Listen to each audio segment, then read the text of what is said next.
I almost hate to admit it, and I know some of you are going to hate hearing this, but when I think of Mini, I don't immediately think of a classic Mini. Instead, my mind more generally goes to the reboot of the Mini brand by BMW back in 2001.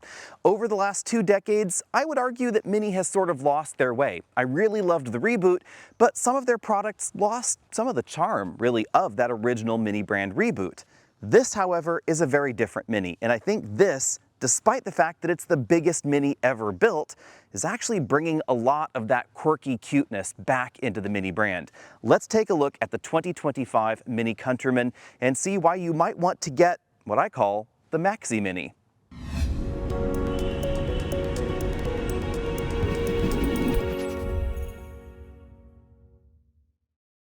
Styling is certainly a matter of personal preference, so I'd love to know what you think of the style of the Mini Countryman down there in the comment section. I really appreciate the fact that this looks modern, that it's not simply another reboot of the classic Mini design language with the really round headlights and really bubbly profile that we've seen in previous versions of the Countryman. Instead, they decided that this should have some of the core Mini elements, but also be updated in terms of its style and in terms of its technology for 2025. One of the first things you're going to notice is this new headlight design. The upper and lower elements are blinking amber, whereas the center elements are switching between white and amber. This is part of the customizable daytime running light modules and the customizable taillight modules that we find in the Countryman. You can choose between 3 different looks and they're coordinated front to rear. We'll take a look at the taillight modules in just a moment. The rest of the front end design, it's basically a modernization of the Mini theme up till this point. The grille looks pretty familiar. Since we're driving the JCW version, we have a unique grille element there with that JCW logo over there on the driver's side. Nice big radar element right there, very top and center. And then below that we find the front camera, because this does have one of the new camera systems that's also integrated with the BMW X1 and X2, because as before, the Countryman is closely related to those BMW models. The reason I said this is the Maxi Mini is because this is the longest, the tallest, the widest, and the heaviest Mini ever built. This model is 175.1 inches long, 5 inches longer than the outgoing Countryman, and there's a logical reason for that. People loved the Countryman, but a lot of shoppers bought alternatives because they were roomier inside. And almost all of the increase in size has gone right back here to the rear passenger area and the cargo area, which are now definitely very competitive against the best sellers in this segment. Curb weight has gone up by about 400 pounds because this is a pretty big stretch in terms of its size, and because the Mini Countryman was designed not just for gasoline engines to live under the hood, but also for there to be a full EV model that's coming a little bit later this year. That one is of course going to be the heaviest version of the Countryman. Other changes are the ground clearance. It went from 6.5 inches up to 8 inches because Mini wanted to have this be a little bit more rugged, a little bit more off-road capable versus some of the competition, and certainly versus previous generations as well. The increased ride height definitely gives the Countryman more of an SUV vibe than previous generations, which to my eye always looked like a hatchback meets station wagon. Now, I know classic Mini fans are really upset that the Mini Countryman is so huge comparatively, but this is still one of the smallest vehicles available in North America. And the size increase is really quite logical. It's simply going to mean this is going to sell better because it's going to appeal to a broader set of shoppers. This is exactly the right way to go, at least in my mind.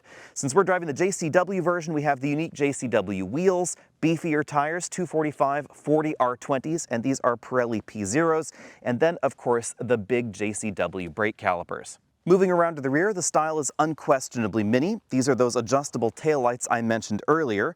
In North America, the turn signals, as you can see flashing over there, are red, not amber. I do think that's a bit of a miss. I would have loved to have seen an amber element in here.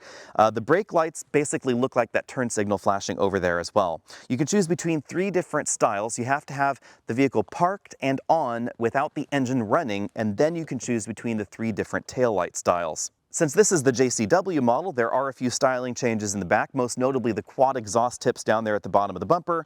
This model also has a decent amount of shiny black plastic all the way around. I do wish that was a different color or maybe body color matched, because I think that's going to show scratches if you do take your Countryman a little further off the beaten path. Under the hood, we find a decent number of changes for 2025, and some of these changes are controversial. The least controversial is going to be the new base engine. Instead of the 1.5-liter 3-cylinder turbo that not everybody was a fan of, but honestly I kind of liked, we find a 2-liter 4-cylinder turbo that's going to have broader appeal. That's going to produce 241 horsepower, 295 pound-feet of torque, and according to BMW, it will give you 27 miles per gallon, while also getting you 0 to 60 in 6.2 seconds. It's mated to a standard 7-speed dual-clutch transmission and standard all-wheel drive. Every Countryman is going to have all-wheel drive. The John Cooper Works version, that dials the horsepower up to 312, but torque stays the same at 295 pound-feet. That's actually less than we found in last year's JCW model.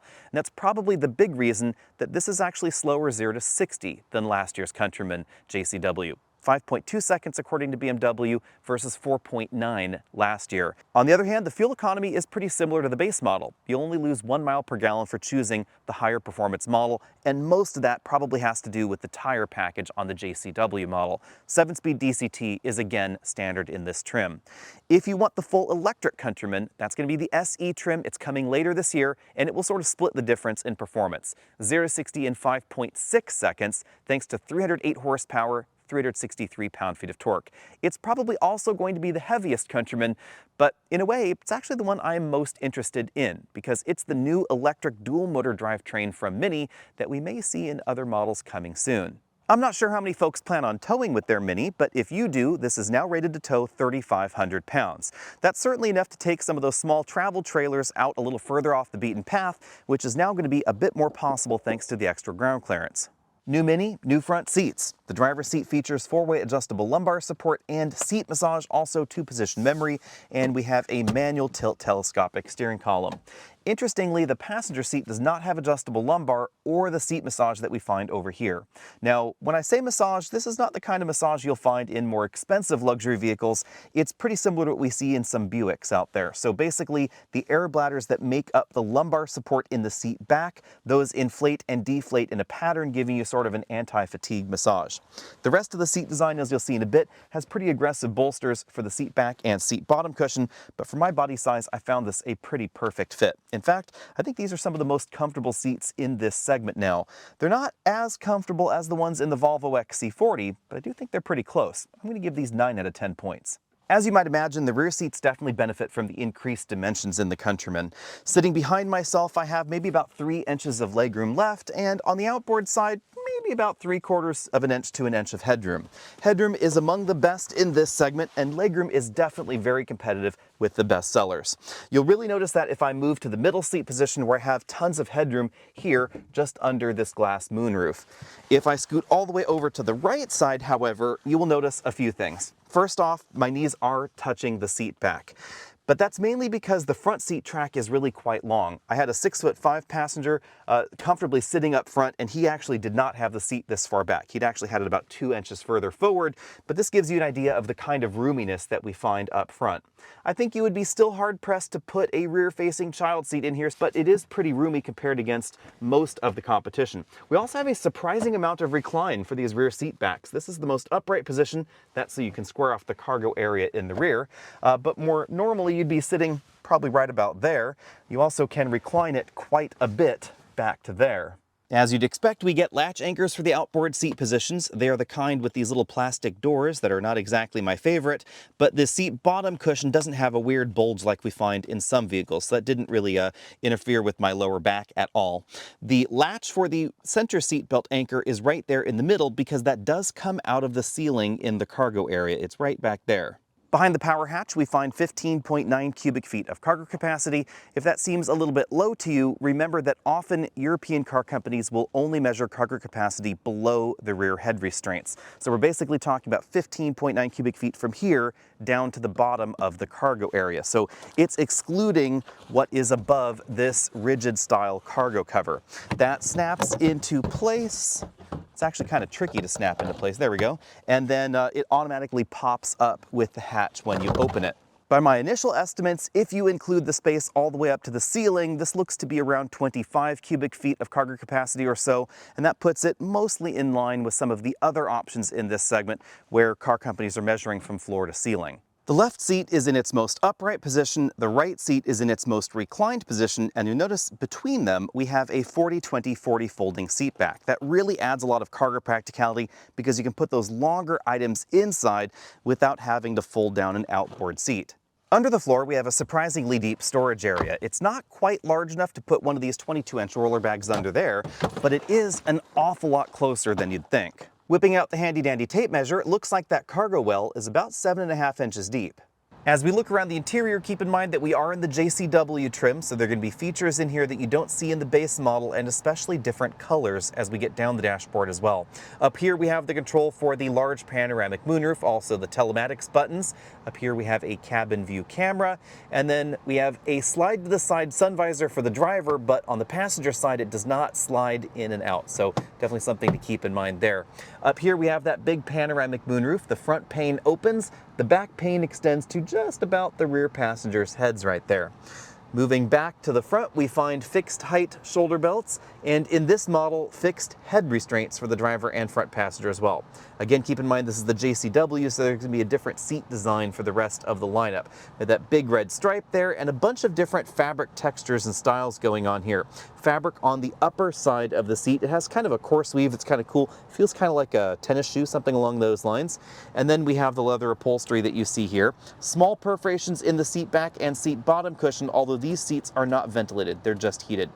The bolstering is pretty aggressive, but they have made these seats a little bit wider, especially than the very early first generations of the JCW lineup, so larger drivers are not going to have as big of a problem fitting in these seats as before.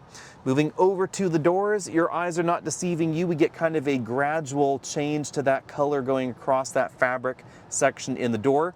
That's one of the things that's going to be different if you get the regular version versus the JCW. The colors do change around a bit. And here, it's a little bit hard to see, but we also have an ambient light strip running right there across the door. Now, bearing in mind that Mini is a brand that kind of straddles the difference between premium and luxury, we don't find quite as many soft touch or premium materials on the door as you might find in some. But we do have that fabric upper section of the door, which I really like, soft touch armrest right there, hard plastics around the driver's door and passenger door for the speaker grill, that cubby down there for storage, and then of course the lock and unlock buttons for the door. Moving over to the dashboard, the fabric continues, and this is another thing again that's going to change model to model. If you get the regular version of the Countryman, then it has a bit of a teal theme going across the interior, especially in the center console. I really like that color combo. The JCW gets the sort of orange graphic going on the fabric. It's a little bit difficult to see. Actually, I can't tell if the camera is actually even seeing it, but at night there is a mini projector. It's actually right there. It even says mini projector on it. That's going to project ambient lighting across the fabric dashboard. That's kind of a cool touch. And then we get some different texture going on here for this hard section of the dashboard up top. This is actually an air vent right here, which is kind of cool. But if you take a look at the infotainment system, which we're going to dive into a little bit more in just a moment, you'll notice that it shows air is only going to the head. So that is not part of the defogger or defroster. Those vents are actually even further up there on that dashboard. Moving back down to the center, obviously the first thing you'll notice when you hop in the cabin is going to be this enormous and honestly totally cool OLED display. For me, at least, as kind of a tech junkie, this absolutely makes the interior. It is really thin. You can really see that from the side. It's a very, very stylistic statement, and it's completely touch enabled. So even the surfaces that are not being driven by, infotainment or not for the purposes of infotainment, like the instrument cluster section up there, that's all touch connected as well, because it helps you shortcut out to things like the more traditional gauge display. And you can adjust the style of this. There are a bunch of different experiences, as they call them. That's the timeless experience. There's also a sort of cranberry red experience called Vivid. They're accompanied by some noises and jingles that go around. I'll actually click out of CarPlay so you can see what that looks like. But speaking of CarPlay, I should show you that for a moment. One of the cool things is that CarPlay supports more of a square format. You'll notice something very similar with Android Auto if your device supports it. And then CarPlay is actually the one driving this background there, so the screen there. You can change that.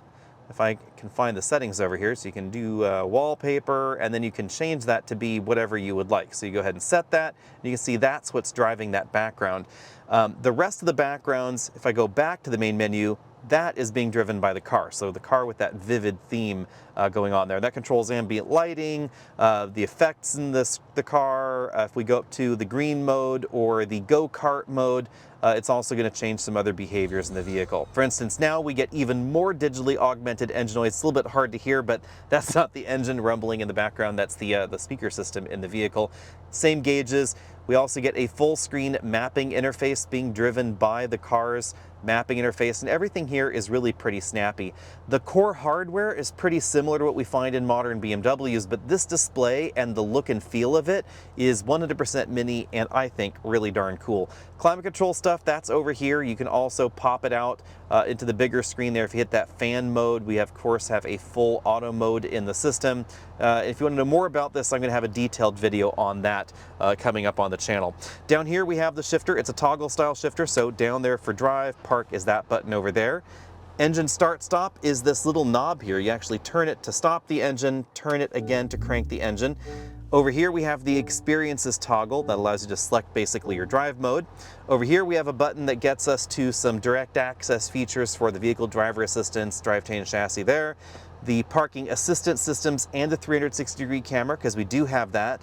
Direct access buttons to defrost, defogger, hazard lights, and then a volume and on-off knob for the audio system. This setup in the dashboard is one of the big things that, at least for me, truly separates the Mini lineup from, say, what we see from Fiat. So even in markets where you get the Fiat 600, etc., I wouldn't consider those true competition to the Mini lineup, because on the electronics, the infotainment, the style, etc., this is just next level from where we find something like the 500e in the US.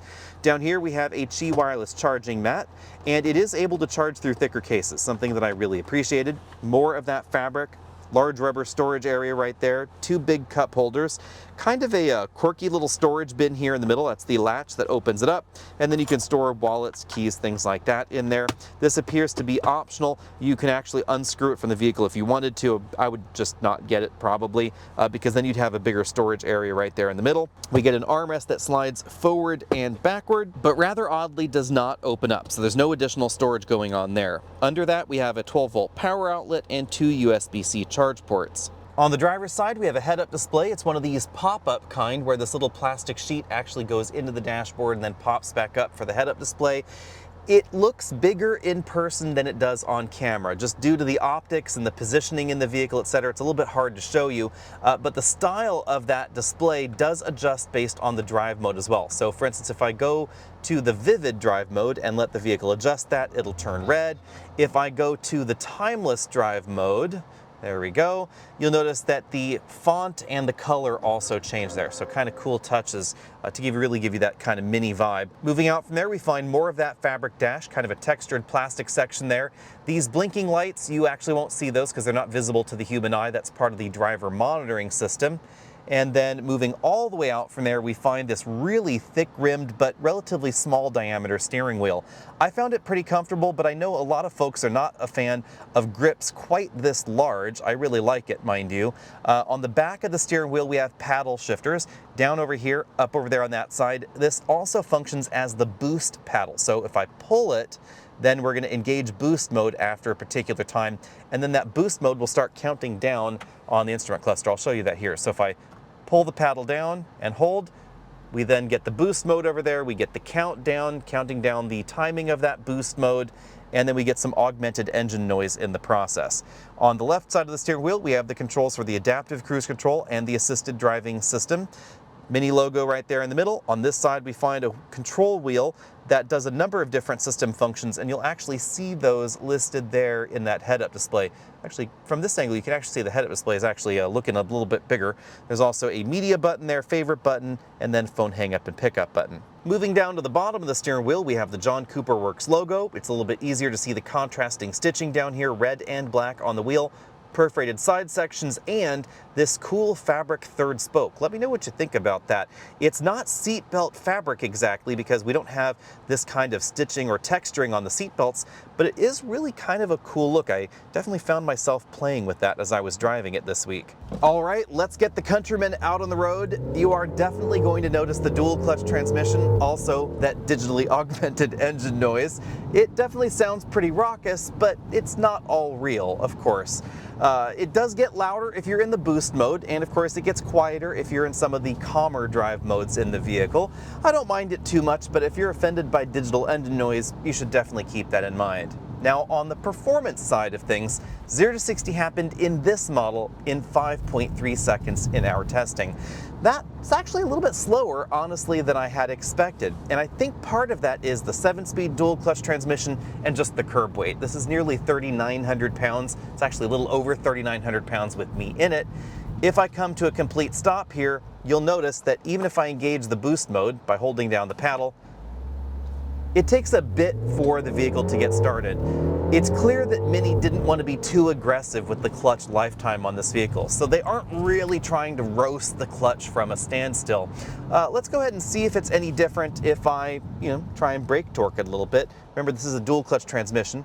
It does give you a little bit more oomph there, but it doesn't make the shifts happen any faster, so don't worry about that degrading the lifetime of the transmission. Now, as far as the stopping distance goes, we have those wide, grippy Pirelli P0 tires on here, so that's how this was able to stop from 60 miles an hour back to 0 in just 109 feet. If you're looking at the previous generation Countryman, its 0 to 60 and its 60 to 0 numbers could be better with comparable tires. 0 to 60 significantly faster, 4.8 seconds or so the last time we were able to get our hands on one, and it also stopped about 100 feet from 60 miles an hour back to 0. And that's all because of its lighter curb weight. Now, on the other hand, aside from that, I like everything else about this Countryman better. The cabin's quieter, the ride is a bit more comfortable. I would say it's quirkier, it's funkier, it's better at being a luxury SUV than the previous generation. And that's an area where I guess Mini has always kind of straddled the boundary. Are they premium? Are they luxury? Price-wise, this is definitely in the luxury segment, and I would say that the interior and the driving nature finally works with that price tag. Also, the handling ability. This is a ton of fun. Although, somewhat surprisingly, there is a little bit of torque steer, something that I had not expected, and something that you don't really experience in the 300 approximate horsepower Mercedes models. So this definitely has a bit more pull compared to some of those. And you will certainly notice it out on roads like this, where you're going to want to dig a little bit deeper into the throttle. This can certainly handle it. You definitely get a bit more torque steer. But on the other hand, you get handling that is absolutely fantastic. When it comes to the handling score, I'm going to give this an A. It escapes A+ by only a hair. This is so much fun to drive, but I will say that the Mercedes AMGs come across as a little bit more polished, less torque steer, and then of course we have the rear-wheel drive electric options, which you will find out there in this segment. And other electric options, of course, that have the ability to send more power to the rear axle. But the vast majority of the competition, it's going to be transverse, all-wheel drive, or front-wheel drive, just like this Mini. When it comes to the ride quality, some JC models in the past have been, let's be frank, on the firm side of things. Hard. That's probably a better way to say it. This is not like that. This has a very comfortable suspension tune.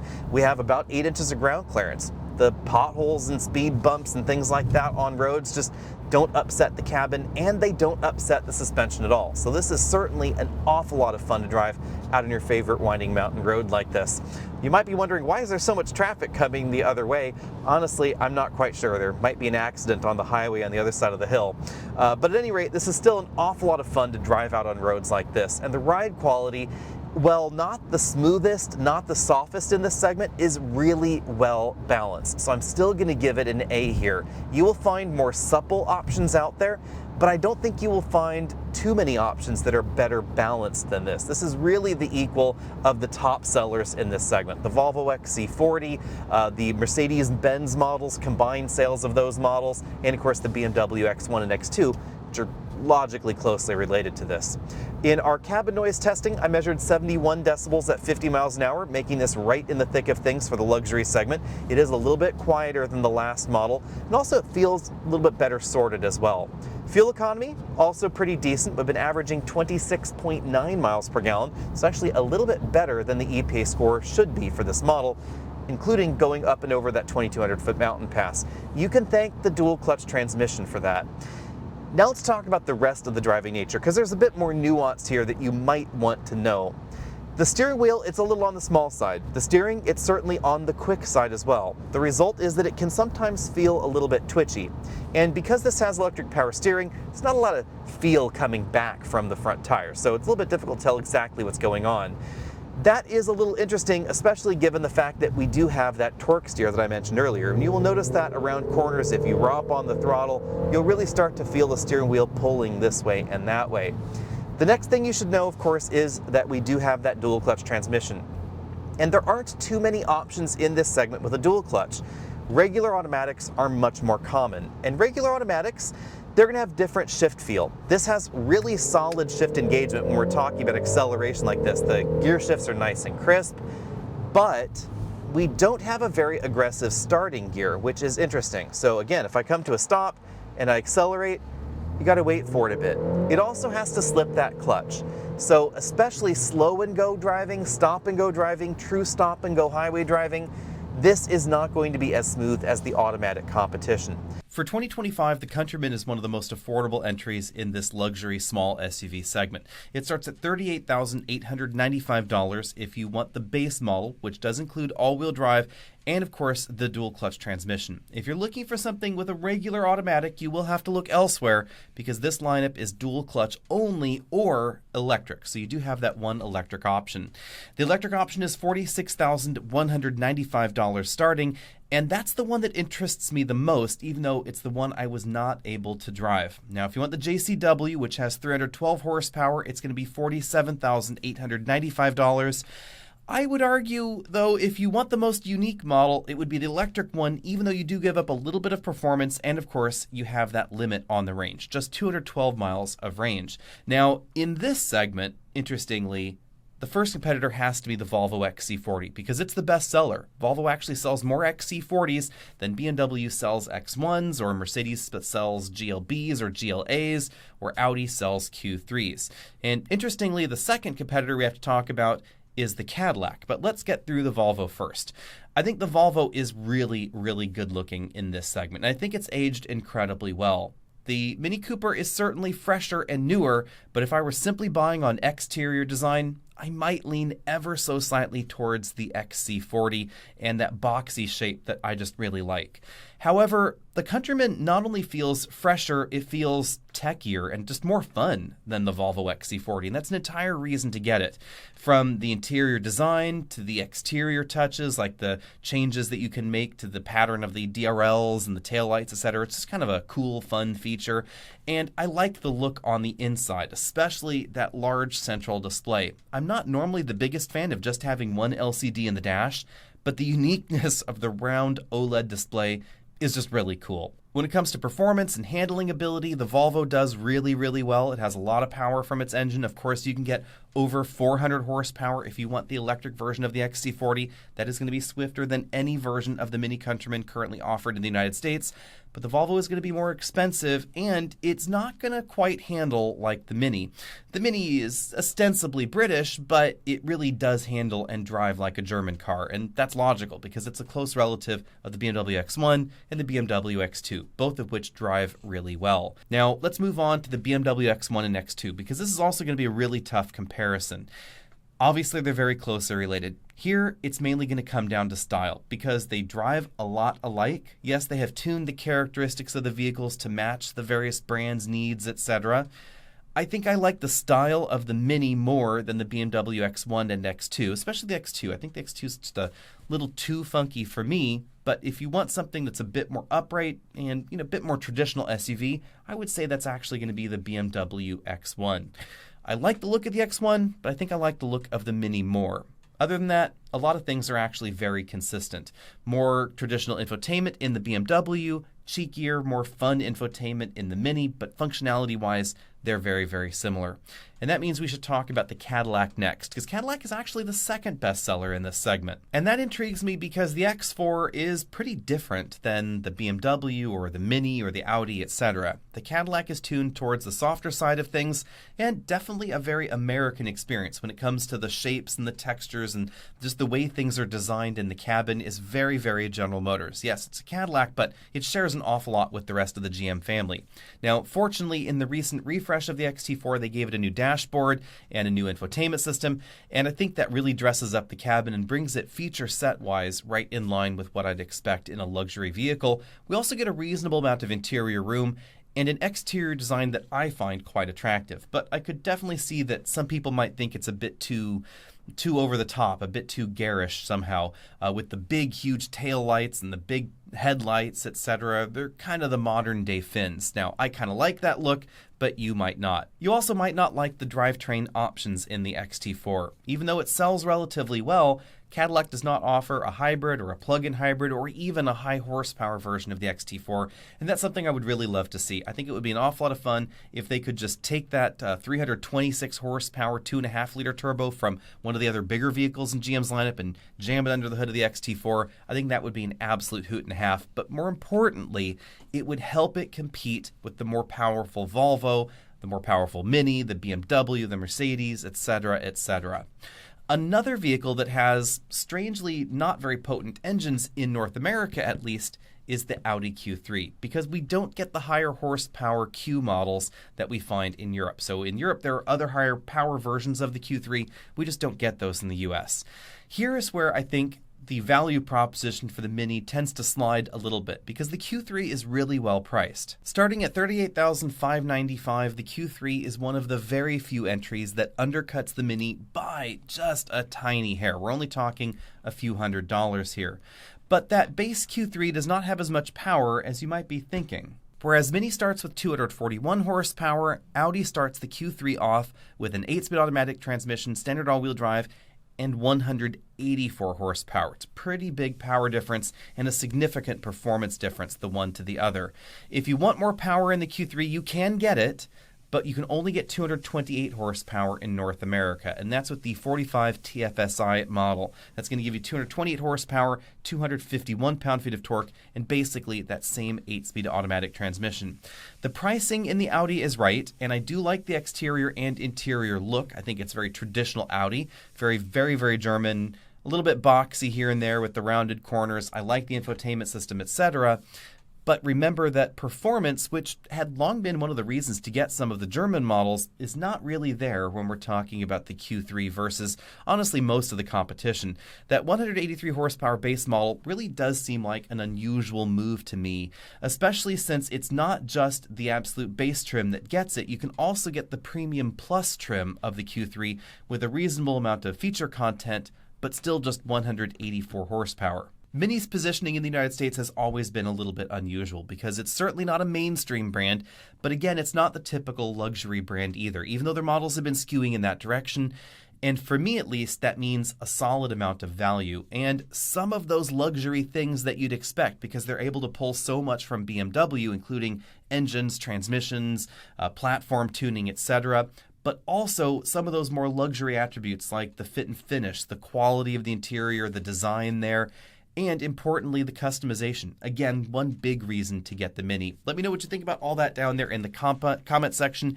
And what would you cross-shop against the Mini? Or have you cross-shopped if you've bought a Mini in the past? Was it a mainstream competitor? Was it a luxury competitor? Was it neither of those? Were you just shopping for something very different? And how many of you really were seeing Fiat as a competitor at some point in time? This is the kind of game that Fiat could have been playing in North America right now, but they have really walked away from that. They had the opportunity with some models to try and be a quirky Italian competitor to Mini. It just didn't work. The 500L, the 500X, they were okay at the beginning, and then they really lost the plot towards the end. And the new 500E, I just don't know if it ever had the plot for North America, if I'm honest. Let me know what you think about that down there, and I'll see all of you later.